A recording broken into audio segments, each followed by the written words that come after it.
I think we're finally safe and alone again. Very few people can survive the move I pulled in my last video, but look at you, you're here, and stronger than before. Since you're here already, I want to take a moment to talk about my feelings. To make it simple enough for everyone to understand, I'm going to sum it up into 3 words. Fuck cloud gaming.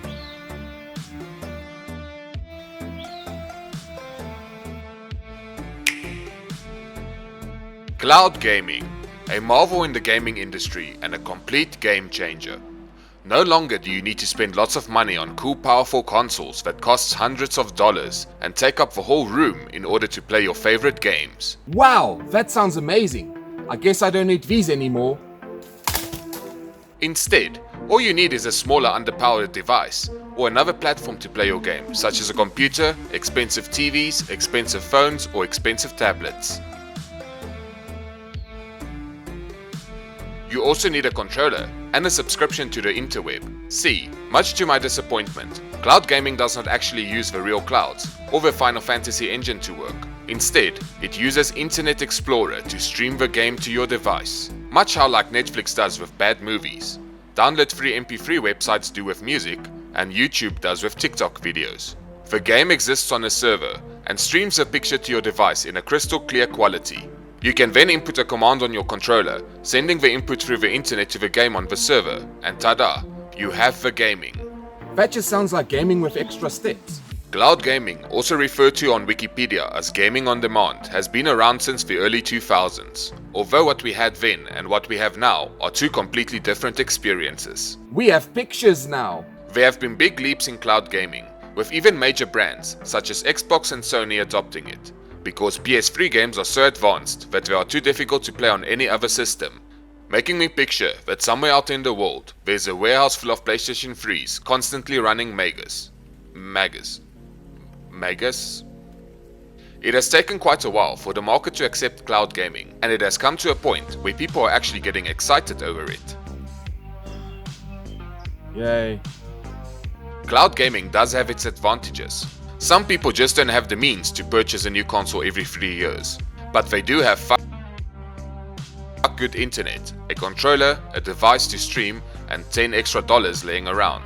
At least no one can steal my games that way. Another advantage of cloud gaming also includes losing all your purchases once the services get discontinued. It also helps you lessen clutter and the ownership of the games you purchase. But that's not why we're here to talk about cloud gaming today.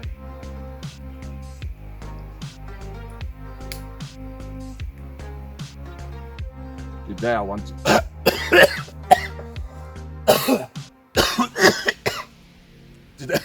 Today I want... Today I want to talk... Today I want to talk about why I cringe every time a cloud pops up. To some, the word cloud gaming means that they get an opportunity to play certain games on their devices, such as the Nintendo Switch, which otherwise wouldn't be able to play those games. Who would have thought that I would talk about the Nintendo Switch in a video? Comment down below if you're just as surprised as me. Hit that like button and subscribe in order to achieve your dreams. Cloud gaming sounds great, and I'm happy for those who like it, and I wish the service will keep getting better. But in some realities, it sucks! Some places do have the infrastructure to accommodate for internets that are fast enough, but not everyone has access to this next evolution in human progress. Some live in smaller towns, with the promise of having fiber within the next 25 years, and others like myself live in the wild. I'm mostly satisfied with my internet connection. It's nothing to celebrate as it is basically a 4G connection, but that is what works for me and what is available in my area, so I go with it. On top of having an okay internet connection, there is also the factor that my town is a holiday destination, so during busy seasons, my connection can drop to unbearable levels depending on the influx of people in the area. So, that's a thing. Unless you live in one of the hubs in my country, you will most likely have to deal with this problem, which basically makes cloud gaming impossible. Can you see where I'm going with this? I mean, in my region, cloud gaming with a Nintendo Switch doesn't even exist yet. The situation is so bad that we basically don't even have cloud versions of games in my country. In order to test a game, we basically have to create an account for a different region in order to download the file needed to play the cloud game. It is easy to see that the gaming industry is starting to move towards this model as hardware becomes outdated faster, games become bigger, and storage sizes just aren't keeping up. Cloud gaming also allows gaming companies to maintain more control of the games you can play, as certain games could get unlisted or simply just not be playable anymore. We're basically returning to a time when we used to rent our games from a video store. Another good thing about cloud games are that they are streamed from a server, and if the servers are down, you're fucked. I should really swear less. And stranded without games until the service is fixed. Or imagine having a portable device like the Nintendo Switch and not being able to play your games when you leave the house.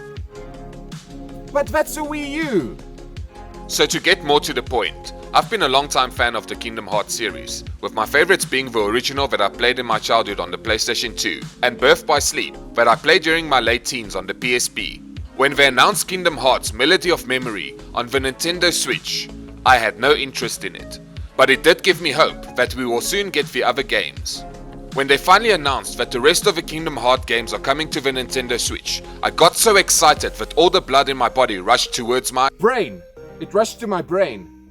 Direction, until that small print with the word cloud popped up. Hey, where did you go? Instead of being excited to once again play the games I enjoyed and see what I missed out with the other ones I haven't played, playing these games on the Switch became an unattainable dream for me. Instead of being happy about this announcement, I'm not disappointed. I'm mad! It made me wonder where the magic of the Nintendo Switch has gone. The biggest feature of the Switch and the main point that sold me on it was this. Wow! Developers have managed to port experiences we never thought possible to this amazing little device. Games such as Doom Eternal, Alien Isolation, NBA 2K 2022, and heck, even The Witcher 3. When 3 of these games were announced to come to the Switch, people got excited over the experience. Companies worked on these games, optimizing them and innovating what could be done. They were achieving the impossible, and they were doing a damn good job at it. 3 of the mentioned games were games that got me excited for the future of the Nintendo Switch. But the fact is, some ports take extremely long to make and costs a lot of money. So now, instead of innovating, companies have chosen to go the cheap and easy route and simply put their games on the Switch in the form of a cloud version. When Control and Hitman 3 was announced for the Switch, I decided to give it a go and quickly realized that it was not meant for me. But did developers somewhere forget that the Switch was made to be taken on the go? Unless you have some way of having a good quality connection on the go, these games are essentially unplayable. A physical or even a digital game like Mario Maker 2, you can simply pop in and play, to a certain extent. Which is at least something. Since the announcement of Control on the Nintendo Switch, I struggle to get excited for announcements of new big games coming to the Switch, until I can confirm that it is not just another cloud version. It has gotten so bad that I can't even get excited about announcements, such as No Man's Sky coming to the Nintendo Switch. There has been no mention of a game being a cloud version. But now, I still can't believe it coming to the Switch without it running on the cloud. At the end of the day, it comes down to the money, and what will be the most cost-efficient way for a company to make more of it, while spending less. But then you have to ask yourself, if there is no way to run some of these games otherwise, should they even be on a console like the Nintendo Switch? If they are going to hurt people's expectations and image of a console, should this be the way that companies go with their games instead of innovating or creating new experiences? I hope that in the future, gaming companies won't just abandon the porting process and streamline the release of games through the cloud. I hope that new innovations are made and that gaming companies can push the boundaries of what we expect from our consoles. I hope that I'm wrong and that No Man's Sky runs natively on the Nintendo Switch. But if that is the case, what the fuck is the excuse for all these other gaming companies?